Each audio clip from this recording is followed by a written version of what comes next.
Magandang araw mga kaibigan. Gusto kong i-share sa inyo ang post ng isang Army Major, si Major MJ Chico.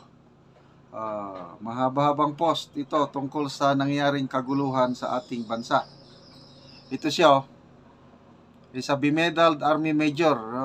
Yung makita nyo dito yung mga medalya niya nasa kanyang right breast. Yan yung mga medals. So, he's a bemedaled Army officer. Major MG Chico.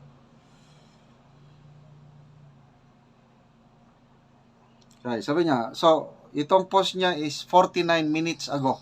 So, bagong post lang. Minamahal kong kababayan, I'm speaking out today about the alarming developments in our country. Ang madaliang pag-aresto at paglipad patungong the Netherlands kay former President Duterte gamit ang isang private jet is a clear indication of the ruthless political agenda of President Marcos Jr. and House Speaker Martin Romualdez. Napaisip ako, what's next kaya na gagawin nila?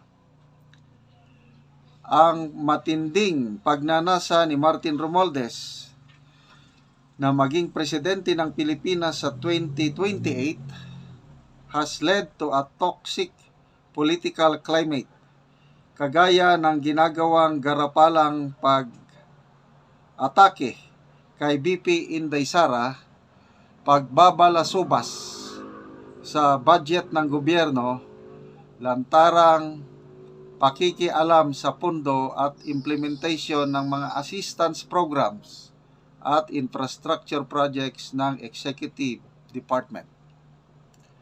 It's time we take a stand as a people united in our aspiration to see the change we want to see in our government.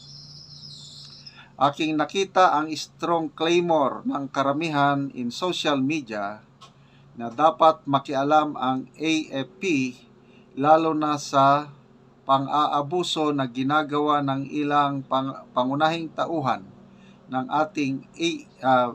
ating PNP na magkaroon na sana ng kudita.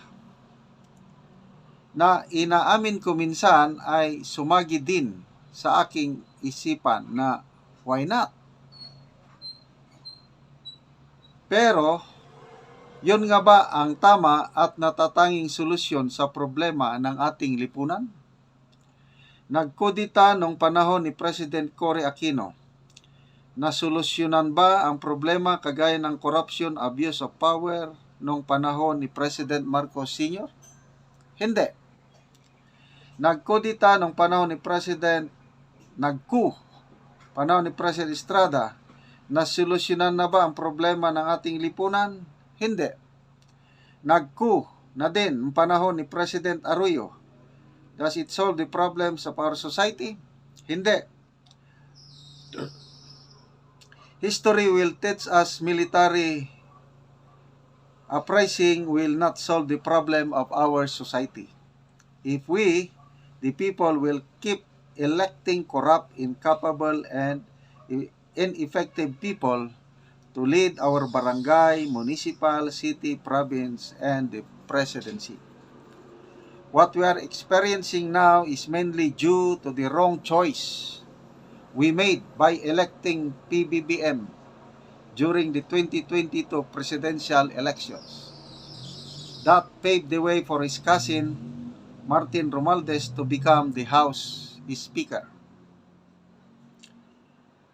That's what we are seeing now na panggagamit sa Kongreso as their platform to attack FPRRD and BP Sara.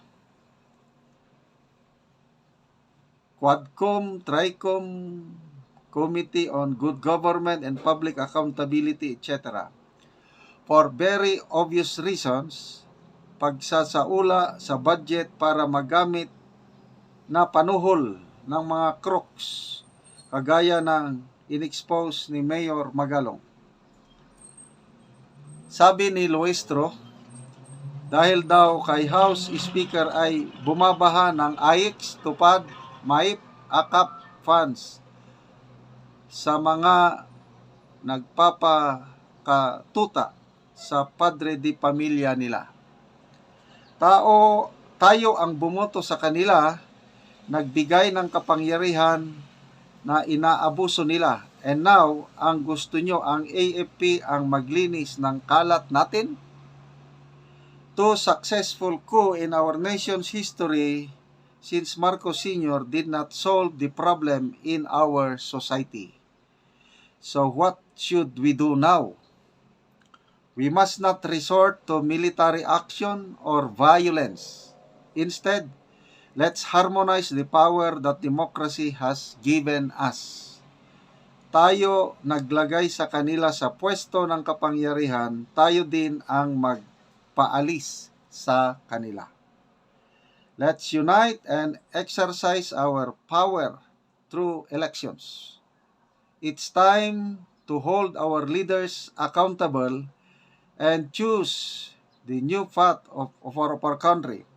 Let us come together to defeat the candidates backed by BBM Martin in the House, in the Senate and the House of Representatives, including local posts such as governors and mayors. Let's make these candidates realize that aligning themselves with this BBM Martin do is not good for our country and their chances to win in the 2025 national and local elections. If this senatorial seat na hindi aligned sa prinsipyo at ipinaglalaban nila ang ginagawa nila BBM Martin, they can denounce and leave the alyansa now and run as independent for them to have a better chance of winning. Let us support senatorials who possess the qualities and passion to serve our country and people, including those who will leave the alyansa.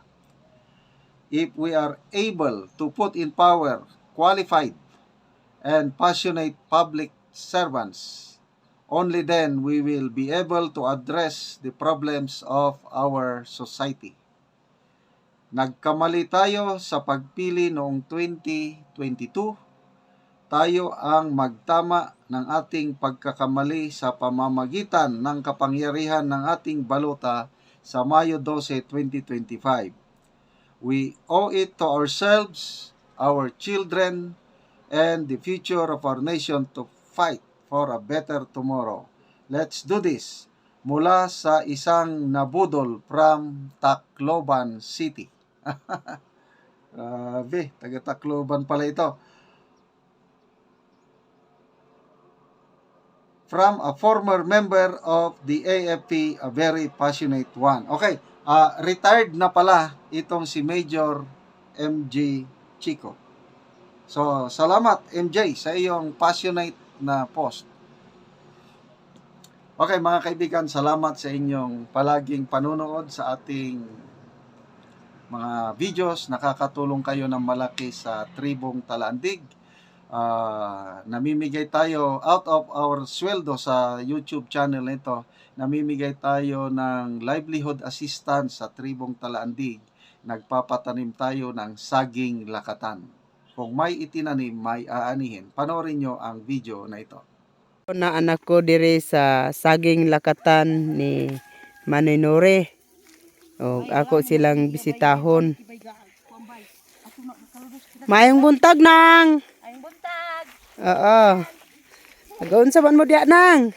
Mag-abuno mi sa among saging lakatan. Nagabuno mo. So muna ni Manoy ang una ni mo Manoy nga tanom nga saging lakatan Manoy. Muna ni, una na ako gitanom. Pila ni tanan kapunuan Manoy ang una ni mo nga tanom? 30. 30. Oh, daghan-daghan gyud. Daghan ni nga kuan. Oo, so hapit na gid ni siya mamuso. Hapit na. Hapit na gid muso. Hulyo karon naa ni puso. Mga Hulyo na ana ni puso. Naana.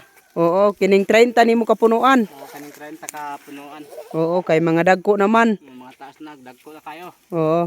So, apil sa kuan kanang ulahi nga imong gitanom manoy nga saging lakatan, pila ni tanan kapunuan? 202. 202 apil sa ulahi. Oo, kapila sa ulahi. Oo, so mao na ni ang saging lakatan ni Manoy Nore. Nga 202 tanan. 30 ang nauna niya nga tanom. So nautruhan pa gyud niya ug mao na ni ang yang gipadaghan nga iyang saging lakatan.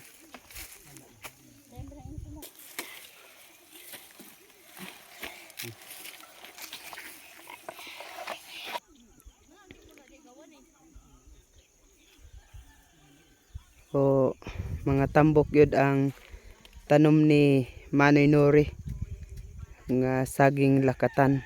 202 tanan.